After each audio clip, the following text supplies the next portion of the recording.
다윗이 나이 30에 이제 통일 왕국의 이제 왕이 되었습니다. 그 가운데서 이제 아직 젊은 때잖아요. 젊은 때니까 혈기왕성한 그 가운데서 실수도 하고 넘어질 수도 있습니다.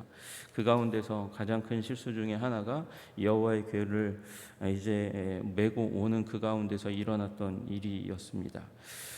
그 가운데서 이 베레스 우사의 사건으로 말미암아서 하나님께서 이것을 기뻐하지 않으시는가? 왜 이 애쓰고 힘써서 하나님 앞에서 그리고 이스라엘 백성들 앞에서 준비한 이 법궤, 이 언약궤 이동, 이 예루살렘 입성의 작전 가운데 하나님께서 이런 가혹한 일을 행하시는지 가슴이 아팠을 겁니다.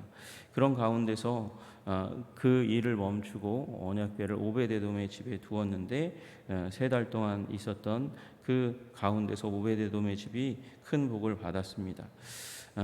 그 가운데서 이제 생각이 바뀌는 것이죠. 그래서 오베데돔으로 말미암아서 법궤를 이제 다시 한번 외워 올리기로 하는 결단을 다윗이 하게 됩니다. 누군가 그것을 알려주었기 때문입니다. 그러면 오베데돔을 여기서 이제 이 역대상에는 이 오베데돔이 그 이후에 어떻게 되었는지 부분을 얘기하고 그 얘기하는 분들이 나와 있기 때문에 오베데돔이 어떤 사람인가 알 수 있는 추측이 이제 그것 가운데 심겨져 있습니다. 어저께 말씀드린 대로 오베데돔의 이름의 뜻은 에돔 족속의 종이라는 뜻이기 때문에 지금 오베데돔은 요단강 동편 쪽에 원래 에돔 족속이 있었으니까 그곳에 어느 정도 거주했을 것을 이제 생각할 수 있는 그런 사람입니다. 그런데 그가 어떤 이유인지 모르겠지만 이제 이 블레셋 사람의 땅 가운데 왔어요. 가드가 원래 블레셋에 속했고 이 오베데돔을 향해서 불리우는 호칭이 뭐냐면 이 가드 사람 오베데돔입니다. 그러니까 이상한 사람이에요. 에돔에도 걸쳐 있고 그리고 블레셋에도 걸쳐 있는 사람입니다. 그런데 오늘 이제 어저께와 오늘의 본문 가운데 그의 가정 가운데 언약궤가 맡겨져요. 그리고 나중에 역대상 16장에 가시면 16장 37절 38절에 다윗이 이 언약궤를 가지고 와서 장막에 안치하고 난 다음에 그 다음에 일어난 일에 대해서 설명하는 구절이 하나 나옵니다. 37절 38절에 이렇게 나와요. 다윗이 아삽과 그의 형제를 여호와의 언약궤 앞에 있게 하며 항상 그 궤 앞에서 섬기게 하되 날마다 그 일대로 하게 하였고 안치에서 언약궤를 섬기는 일을 아삽과 그 형제들에게 맡겼어요. 그리고 문지기를 삼는데 38절에 아무런 설명 없이 오베데돔과 그의 형제 68명과 여두둔의 아들 오베데돔과 호사를 문지기로 삼았다 그렇게 얘기하고 있어요. 여기 38절에만 오베데돔이 2사람 나오는데 뒤에 나오는 오베데돔은 여두둔의 아들이라고 나오고 그 앞에 나오는 오벳에돔은 형제가 68명이다 이렇게 얘기하고 있어요. 그러니까 오벳에돔이 일족이 68명이라고 한 사람에게서 어떻게 68명의 자녀가 나오겠습니까? 오벳에돔까지 합치면 69명인데 그러니까 이 오벳에돔의 일족이 그 성전 문지기로 여호와의 궤 장막의 문지기로 돌아가면서 순번을 맡으면서 이제 호위하는 일이 일어나게 되었다. 근데 그 오벳에돔에 대한 설명이 보통 누구에 대해서 설명하면 나오는 게 당연한데 여기는 그냥 오벳에돔과 그 형제 68명만 딱 나오거든요. 그 앞의 사건이 오늘 본문하고 똑같은 내용을 설명하는 거기 때문에 이 오벳에돔은 그러니까 여기 집에 이제 안치했다가 성전 이제 장막에 우리 언약궤를 둔 장막에 문지기가 되었다 이렇게 보는 게 맞을 것 같습니다. 그러니까 이 오벳에돔은 원래는 레위 지파였는 게 맞는 것 같아요. 어떻게 레위 지파가 아닌 사람에게 성막을 맡길 수 있겠습니까? 여러분 그런데 그의 이제 기구한 운명, 에돔에도 갔다가 블레셋에도 갔다가 이리저리 치이는 인생과 가족, 그 가족의 가족사를 뒤바꾸는 사건이 여호와의 궤를 맡아두는 사건이었습니다. 여러분 그래서 어저께 사건의 연장선 가운데서 우리가 영화롭게 되는 길은 오벳에돔과 같이 여호와의 임재를 우리의 이 가족 가운데 우리의 심령 가운데 마음 가운데 모셔드리고 그리고 오랫동안 두는 것입니다. 여러분 그 일 가운데 애쓰고 힘쓰시는 저와 여러분 되시기를 주님의 이름으로 축복합니다. 거기에 하나님께서 영화로움을 더하시고 삶을 완전히 가족의 삶을 뒤바꾸시는 일이 일어나게 되는 것이죠. 여러분 우리 예수 그리스도 안에 있으면 반드시 우리 하나님께서 그 이름을 두신 구원의 이름이신 예수 그리스도를 우리 가족 가운데 두면 가족이 명문이 될 수밖에 없는 줄로 믿으시기를 주님의 이름으로 축복합니다. 그 예수님 붙드시고 나아가시는 저와 여러분 되시기를 소원합니다. 이 오베데돔의 가정 가운데 주신 복을 이제 다윗이 이제 듣고 나서 다윗성으로 옮기려고 할 그때에 보니까 13절에 여호와의 궤를 맨 사람들이 이제 메었다는 거예요. 여호와의 율법을 깨달아 알고 이제 그 방법대로 움직여 가겠다 그렇게 결단하고 이제 이동합니다. 6걸음을 가고 나서 6걸음이 중요한 것이 아니라 그 가운데 그 다음에 일어난 일입니다. 하나님께서 이제 베레스 우사의 일로 말미암아 두려웠는데 6걸음 가고 나서 아무 일도 일어나지 않았습니다. 그 일로 말미암아서 다윗이 소와 살진 송아지로 제사를 드렸다 그렇게 얘기하고 있습니다. 이건 하나님의 법대로 이제 법궤를 옮기는 가운데 하나님께서 주시는 자비를 인정함과 동시에 하나님께 죄를 고백하는 속죄제와 속건제를 드린 것으로 생각이 됩니다. 하나님 앞에서 알고 지은 죄 모르고 지은 죄 그리고 하나님의 율법을 향하여 지은 죄 또 하나님의 이제 율법 하나님께서 허락하신 제사의 도구를 향해서 지은 범죄 그 모든 범죄를 하나님 앞에서 이제 속하는 그런 제사를 드린 것이죠. 그리고 이동하는데 아무 일도 일어나지 않습니다. 그리고 이제 그 다윗이 생각했던 대로 이제 여호와 앞에서 모든 예배자들과 함께 더불어서 악기를 연주하면서 그러면서 이동하는 장면이 14절부터 19절까지 나오게 됩니다. 그래서 쭉 이동해서 춤추면서 이동하면서 이 다윗과 온 족속 이스라엘이 환호하고 나팔을 불고 여호와의 궤를 메어오면서 춤추면서 나오는 일이 일어나게 되었고 17절에는 이제 미리 준비했던 장막 가운데 이 여호와의 궤를 모셔드리고 거기에서 다시금 이제 번제와 화목제를 드렸다 그렇게 얘기하고 있습니다. 번제와 화목제 하나님과 이스라엘 백성이 이제 과거의 앙금을 다 털어내고 죄를 털어내고 하나님과 화목하게 된 것을 기뻐하면서 더 하나님께 친밀한 민족이 되기 위해서 그리고 그 앞에 번제 하나님께 완전한 헌신을 상징하는 번제를 드리고 하나님 앞에서 예배를 드렸습니다. 그 가운데 이제 제사장이 아니고 다윗이 만군의 여호와의 이름으로 백성에게 축복했다 그렇게 말씀하고 계세요. 여러분 하나님이 조금 이 구절을 보시면 변덕쟁이처럼 느껴지셔야 돼요. 왜 그러냐? 여러분 우리 다 아시는 대로 사울이 사무엘의 명을 어기고 제사를 드렸다가 그의 인생이 하나님이 버리시는 인생으로 나락으로 떨어지는 일들이 일어나지 않았습니까? 그런데 오늘 다윗이 제사장이 해야 되는 일과 같은 일을 하는 거예요. 지금 여호와 앞에서 번제와 화목제를 드리고 그리고 만군의 여호와의 이름으로 축복하고 그리고 14절에 보니까 무엇을 입었습니까? 배 에봇을 입었습니다. 제사장이 입는 옷을 입었습니다. 여러분 그러면 다윗도 지금 사울이 했던 것과 같이 제사장의 역할을 한 것인데 다윗의 제사는 받으시고 사울의 제사는 안 받으시고 이거 뭐 하나님이 뭐 불공평하십니까? 왜 그러십니까? 여러분 이 장면에서 우리는 봐야 되는 것이 개개인마다 우리 사명이 틀리고 하나님의 명령이 틀리다는 것이에요.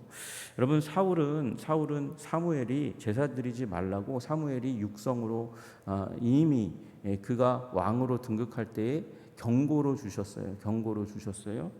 자기가 있는 위치나 단계마다 약간씩 다른 하나님의 지침이 있을 수 있다는 것을 우리는 인정해야 하는 것입니다. 그런데 다윗에게는 그런 명령이 주어지지 않았어요. 그리고 다윗이 원래 가지고 있는 직임은 물론 기름 부음 받은 왕이지만 이스라엘 민족에게 원래 주신 민족적 사명은 제사장 나라잖아요. 제사장 나라. 여러분 이 다윗은 마치 이제 그 이전에 있었던 그 이전에 있었던 왕이자 제사장이었던 멜기세덱과 같이 이스라엘 백성들 앞에서 왕으로 서 있음과 동시에 이스라엘 백성을 축복하고 그 이스라엘 백성과 하나님 사이에 있는 민족적인 그 과거에 엘리 제사장 때에 있었던 문제, 죄악의 문제, 하나님을 마치 부족으로 만들어 놓은, 무조건 우리를 지켜야 되는 무당이 모시는 신과 같은 존재로 격화시켰던 것을 이제 국가적인 이제 나라의 거룩한 하나님으로 위상을 높이는 작업을 지금 하고 있는 것이죠. 여러분, 예배는 어디에 있는가? 외형에 있는 것이 아닙니다. 사울처럼 다윗이 예배드렸다고 비난할 수 있지만, 여러분, 진정한 예배는 외형에 있는 것이 아니고 하나님의 말씀에 순종하는 것과 우리의 마음의 중심이 함께 연동하는 그 자리에 있다는 것을 우리는 기억해야 합니다. 여러분, 그래서 우리는 신령과 진리로 예배하라고 하는 말씀을 이해할 수 있습니다. 여러분, 하나님의 말씀, 하나님의 진리의 표준을 두고 우리의 마음이 성령으로 말미암아 역동하는 가운데 예배드리는 저와 여러분들 되시기를 주님의 이름으로 축복합니다.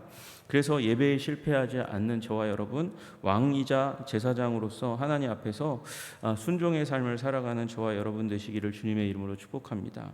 문제는 이 예배로 말미암아 다윗이 승리하고 있고 이스라엘 백성이 승리하고 있다는 것이죠.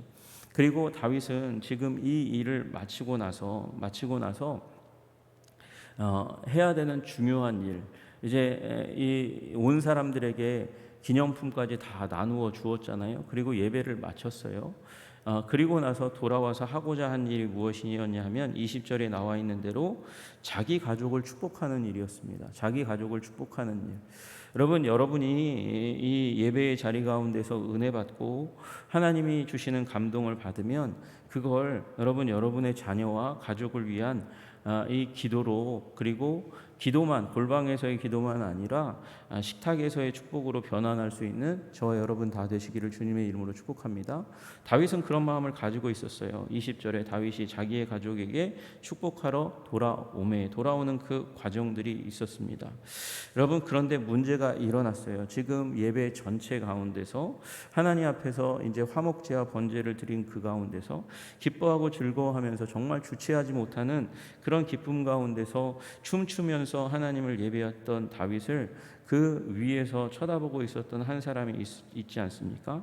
16절에 나오는 대로 여호와의 괴가 다윗성으로 들어올 그때부터 계속해서 쳐다본 한 사람, 사울의 딸 미갈이 창으로 위에서 내다보다가 다윗 왕이 여호와 앞에서 뛰놀며 춤추는 것을 보고 심중에 그를 없인 여겼더라. 그래서 무시하는 일이 일어나게 되었고, 이제 축복하려고 들어오는 다윗을 향하여 맞이하면서 이거 기다리고 있었다는 것입니다. 다윗이 들어오는 것을 기다리고 있었고, 사냥감이 이제 자기의 눈앞에 지나오는 것을 이제 덮치는 그 맹수처럼 이스라엘 왕이 오늘 어떻게 영화로우신지, 얼마나 영화로우신지 방탕한 자가 염치 없이 자신의 몸을 드러내는 것처럼, 그러니까 방탕한 자가 어떤 사람입니까? 술 취한 자 아닙니까? 술 취해서 이성을 잃어버린 그 사람이 염치 없이, 이성 없이, 분별력 없이 자기의 몸을 드러내는 것처럼 오늘 그의 신복의 계집종 눈앞에서, 그의 신복이 누굽니까? 다윗의 모든 신하들과 백성들입니다. 그 계집종이라고 하면 그 아내들까지 와 있는데 그 앞에서 몸을 드러냈다. 옛날의 옷은 통으로 입는 그 원피스와 같은 긴 옷이니까 몸을 춤추면 이제 들썩들썩하면서 이제 무릎 정도까지 보였겠죠. 근데 그것을 보고 수치스럽다고 비난하는 것입니다. 무시하는 것입니다. 멀리서 보면 예배자의 예배가, 우리 교회의 예배가 굉장히 보기에 가치가 없어 보이고, 뭐 저렇게 예배하나, 그렇게 생각하는 사람들이 있을 수 있습니다. 여러분, 어떤 사람들은 교회 예배 가운데서 방언기도 하는 사람들을 보면 깜짝깜짝 놀란다. 이거 방언기도 하는 거 보면 뭐 공포영화 같다, 그렇게 얘기하는 사람들까지 있어요. 세상 사람들은 그거 잘 이해 못합니다. 그리고 아무리 우리 그리스도인이라고 해도 자기가 해보지 못한 예배 가운데 있으면 그 예배에 무슨 일이 일어나고 있는지 알지 못하는 거죠. 우리 훈련받기 위해서 찬양 집회 가운데 일주일 동안 찬양하고 하나님께 예배하는 집회 가운데 갔는데 그 가운데 하나님의 역사하시니 무슨 일이 일어나요? 사람이 바뀌는 일이 일어나잖아요. 문제는 바뀌는 그 사람들 가운데서 가슴에 10년 가운데 사단이 있는 사람이 있어요. 귀신이 역사하는 사람이 있어요. 사단의 종인 귀신이 역사하고 그 영혼을 안 놓으려고 하는 그 가운데서 찬양하니까 무슨 일이 일어납니까? 그 심령에 있던 귀신이 괴로워서 소리 지르고 난리치고 이 사람을 그 예배의 초소 바깥으로 이제 이끌려고 하는 그 가운데서 이제 영적인 대결이 일어납니다. 소리 지르고 기괴한 소리가 나타나요. 하나님을 찬양하는 그 가운데서 여러분 그거 경험해 보지 못하는 사람들이 이게 무슨 일인가 그러고 벌벌 떱니다. 여러분 그러나 우리 영적인 사람은 알죠. 그 영혼 가운데 하나님께서 일하시고 역사하시고 변화를 일으키시는 것이죠.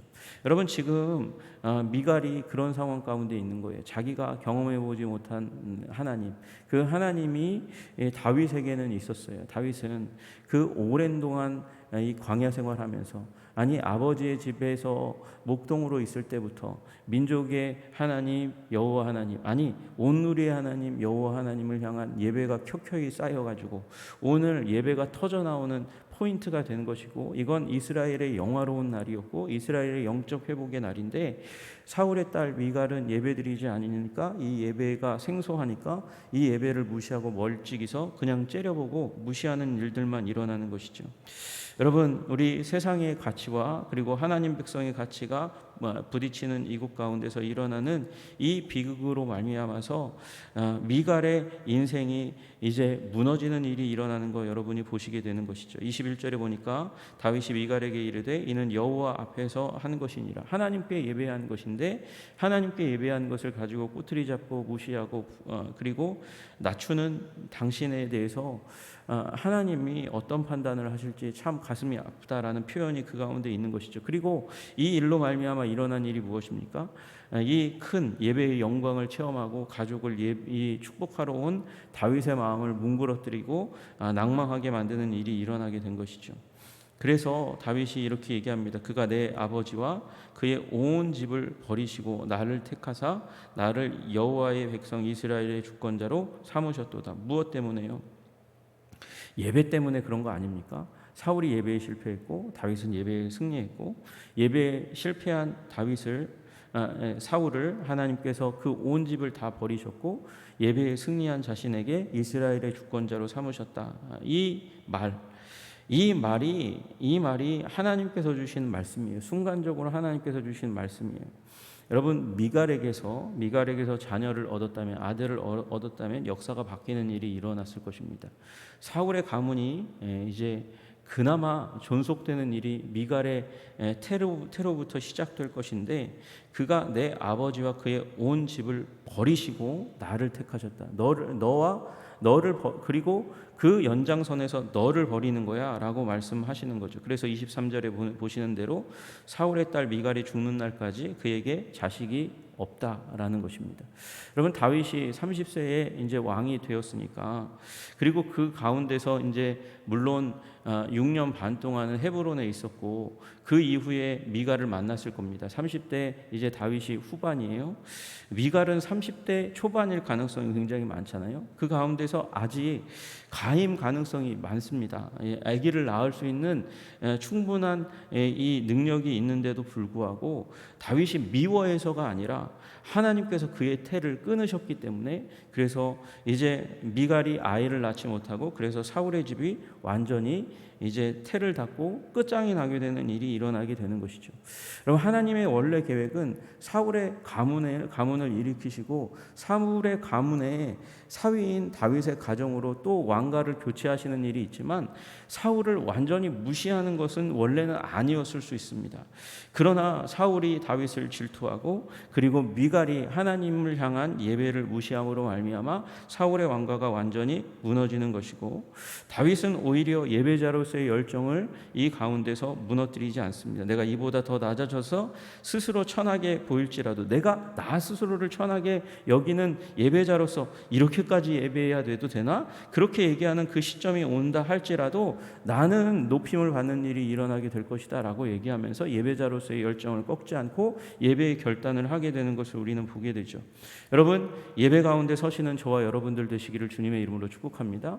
예배가 영광스러운 자리입니다. 우리는 사람의 힘을 얻기 위해서 수많은 곳을 돌아다니면서 인맥을 쌓기 위해 애쓰고 힘씁니다.